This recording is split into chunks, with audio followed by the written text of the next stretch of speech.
Fala galera, tudo bem com vocês? Professor Ederson falando, então vamos para as nossas recapitulações aí daquilo que nós aprendemos nas últimas aulas de geografia. Só lembrando, nós estamos estudando o capítulo 9, esse capítulo ainda está dentro do caderno de atividades do terceiro bimestre, é um capítulo importantíssimo, por isso nós não deveremos deixar de estudar, né? Então na última aula nós iniciamos aí falando sobre a hidrografia. Você deve lembrar que a hidrografia é o ramo da geografia física que vai estudar o comportamento, composição e distribuição das massas de água que formam o nosso planeta. Você deve lembrar que na última aula eu apresentei aí uma percentual de toda essa quantidade de água que forma o nosso planeta. Está em torno de 70% a 71% de água formando aí distribuídas na superfície terrestre. É por isso que o nosso planeta é conhecido como planeta azul ou também planeta água. Nós fizemos aí uma abordagem apresentando que essa água ela está dividida em alguns tipos de corpos d'água ou porções d'água. Existem os oceanos, os mares, os rios, os lagos, os aquíferos. Na semana passada falamos dos oceanos. E você pode perceber aí e entender comigo que os oceanos eles são divididos em 5. Eu tenho o Oceano Atlântico, o Índico, o Pacífico e os dois que estão nas regiões polares, o glacial ártico ao norte e o glacial antártico ao sul. Recordo-me de ter falado também que os oceanos são grandes porções de água salgada que envolvem os continentes.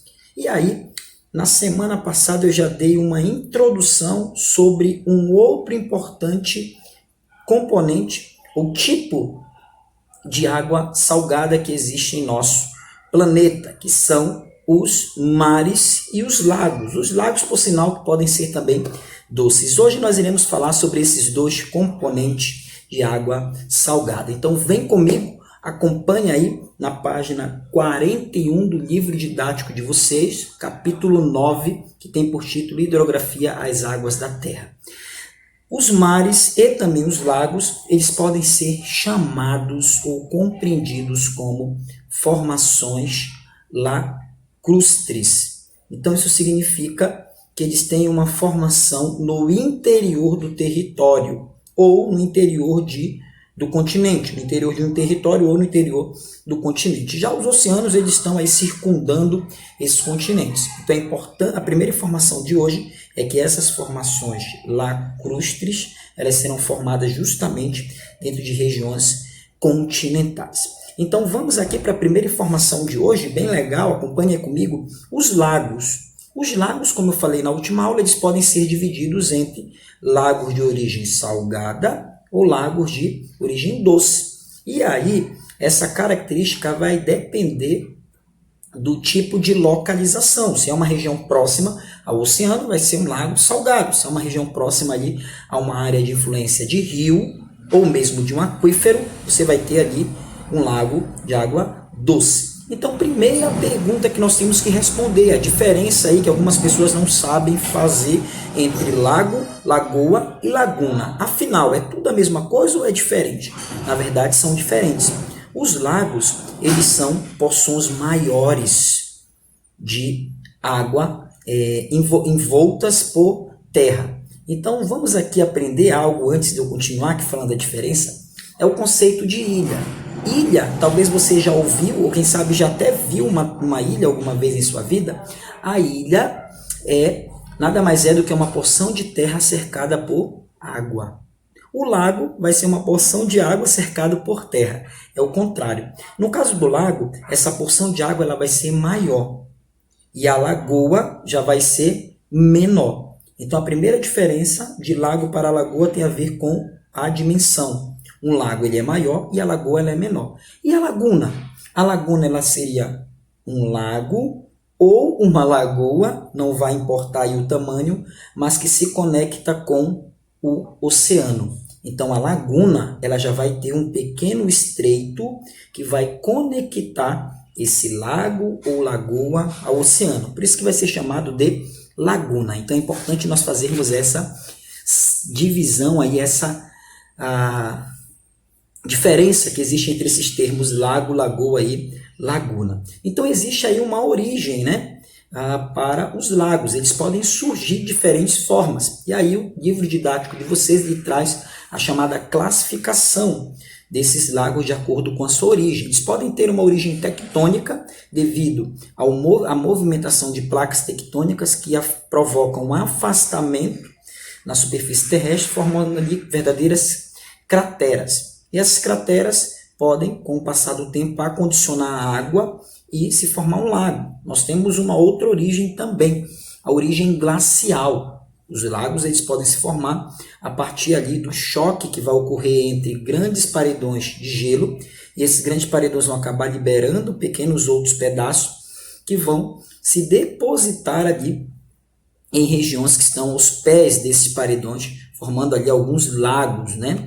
Então nós teremos aí um segundo tipo de lagos. Só a título de informação, esses lagos glaciais geralmente eles são doces, de água doce, porque esse paredão de gelo é onde concentram a maior quantidade de água doce do nosso planeta. Só a título de curiosidade. Eu tenho o terceiro tipo de origem para os lagos, origem vulcânica, ou origem de crateras de vulcão. Quando o vulcão ele entra em erupção, assim como as placas tectônicas, ele acaba provocando ali algumas modificações na superfície terrestre, dentre elas a formação de crateras, que acabarão ao longo prazo formando também algum tipo de lago. E o último tipo, o quarto tipo de origem de lago, pode estar associado às atividades de meteoros. Isso mesmo, alguns meteoros volta e meia podem cair em nosso planeta. É claro que em proporções bem menores, os chamados meteoritos. Esses meteoritos, quando entram na atmosfera, acabam se desintegrando e então chegam até a superfície terrestre e causam, de certa forma, algum impacto. Esse impacto ele pode também, a longo prazo, formar ali uma cratera que também vai atuar dentro aí da formação de um possível lago. Então os lagos eles são muito importantes, pois eles servem também para o abastecimento de algumas cidades, para o entretenimento, e algumas pessoas até mesmo utilizam esse lago aí para tomar banho, né? Então é importante nós compreendermos aí a importância dos lagos. O segundo tipo de conteúdo ou informação que nós vamos trabalhar na aula de hoje são os mares. Os mares já é um pouco mais simples de nós compreendermos, pois os mares eles são divididos em 3 grupos. Eu tenho os mares fechados, os mares abertos e os mares interiores. Pois bem, os mares fechados eles são regiões que não possuem contato com o oceano. Então você deve então chamar esse lago de lago fechado, ele não possui nenhum contato. Só a título de informação, esse mar fechado, ele pode ser também caracterizado como um lago, tá bom? Então, o mar fechado pode ser também chamado de lago, porque ele não tem contato ali com o oceano e também seria uma massa de água cercada por terra ou pelo continente, ok? Então, o mar fechado é aquele que não tem contato com o oceano. Um exemplo aí que nós temos no mundo é o Mar Cáspio, localizado ali na Ásia, né? É um mar fechado, que não tem contato com o oceano e é um mar de água salgada. O segundo tipo de mar é o mar aberto. O mar aberto é aquela porção do oceano que está em contato com o continente. Então, o mar aberto é também um oceano. Ou seja, a classificação ela não anula, uma não anula a outra. O mar aberto, por sinal, pode ser entendido como as praias litorâneas. Então, você que já foi aí na praia, quando você está ali numa praia, numa região de litoral, você vai olhar e ver que mais assim no horizonte está o chamado mar aberto, o oceano, pode ser compreendido assim. Então, o mar aberto não está em pleno contato com o continente. E aí, no caso, nós temos exemplos as praias litorâneas do nosso Brasil. E o terceiro tipo são os mares interiores. Os mares interiores, eles são mares que estão no interior de um continente, como o próprio nome diz, e que tem um pequeno contato com o oceano através de um estreito. Então, esse estreito aí é que liga e abastece, vamos dizer assim, a água que existe dentro desse mar. Então, o mar mais conhecido como mar interior é o chamado Mar Mediterrâneo, que está localizado ali no sul da Europa e norte da África. Esse mar ele é muito importante para essas regiões, pois é uma rota comercial importantíssima para o comércio mundial. E ele é ligado a um estreito, ao Oceano Atlântico, que é o Estreito de Gibraltar. Então, depois dessa classificação aí dos mares, é importante nós entendermos uma curiosidade. Existe um mar aí na Terra que traz algumas curiosidades devido à quantidade de sal que existe em sua superfície, que é o chamado Mar Morto. O Mar Morto, localizado na região do Oriente Médio, é um tipo de mar que sofre ali, podemos dizer assim, com a grande quantidade de sais que existem dentro da sua porção. Então esse mar, ele impossibilita a existência de espécies vivendo ali. É por isso que é chamado de Mar Morto. E também uma outra curiosidade interessante é que as pessoas que vão até o Mar Morto, elas curiosamente não afundam devido à densidade da água ser muito elevada. Então as pessoas elas vão ali, você vai nadar e não vai afundar devido à grande quantidade de sais que existem dentro daquele lugar. Mas uma importante e algo assim de grande relevância que nós temos que levar em consideração na atualidade tem a ver com a proteção desses recursos. Os recursos que nós estamos estudando são recursos entendidos como recursos estratégicos para a sobrevivência humana. Afinal, a água ela é vida. Afinal, sem água nós não conseguiríamos estar onde nós estamos. Então é por isso que todo tipo de impacto que é causado dentro desses recursos hídricos acabam de alguma forma, a curto ou a longo prazo, trarão consequências para a humanidade. Então, um dos problemas mais recorrentes que nós conseguimos identificar são a poluição por lixo. Os mares e oceanos constantemente estão sendo invadidos aí por diversos tipos de lixos, dentre eles o chamado plástico, que acaba provocando aí inúmeras consequências negativas para a qualidade da água desses locais, mas sobretudo para os animais que vivem e dependem desse ambiente.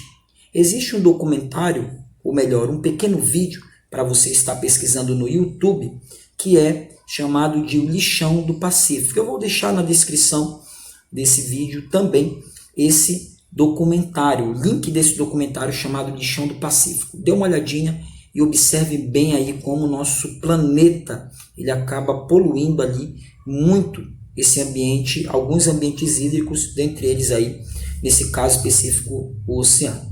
Então, dentre os problemas ambientais, nós poderíamos destacar a poluição dos manguezais. Os manguezais são verdadeiros berçários da vida marinha, estão próximos às regiões de praia e por isso acabam servindo para algumas espécies de berçário. Algumas espécies acabam se procriando nessas regiões. Infelizmente, devido à ocupação humana, nos últimos anos, esses manguezais têm sido vítimas ali de poluição ou mesmo de construções irregulares em áreas próximas. A segundo tipo de problema ambiental que mais nos chama a atenção, além da poluição do plástico, que é um problema também muito interessante, são os vazamentos de óleo. Então, nas últimas décadas, tivemos diversos acidentes que acabaram provocando inúmeros vazamentos. Mas não é somente isso. Muitos navios acabam despejando ali quantidades mínimas de óleo diesel no oceano, que isso acaba a longo prazo ou mesmo a curto prazo, dependendo da quantidade, acabam provocando ali a morte de muitas espécies marinhas e algumas aves que dependem também da alimentação através dessas espécies. Mas, sem dúvida nenhuma, as ações humanas sobre os recursos hídricos acabam impactando, de certa forma, a qualidade desses recursos, mas, acima de tudo, a manutenção da vida do ambiente no ambiente aquático.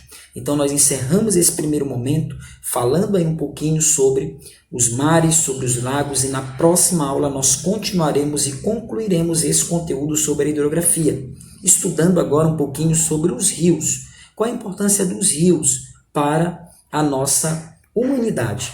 Ou melhor, qual a importância desses recursos considerados aí como os recursos principais dentro dos recursos de água, de recursos hídricos, tendo em vista que é a chamada água que nós podemos consumir, a água doce.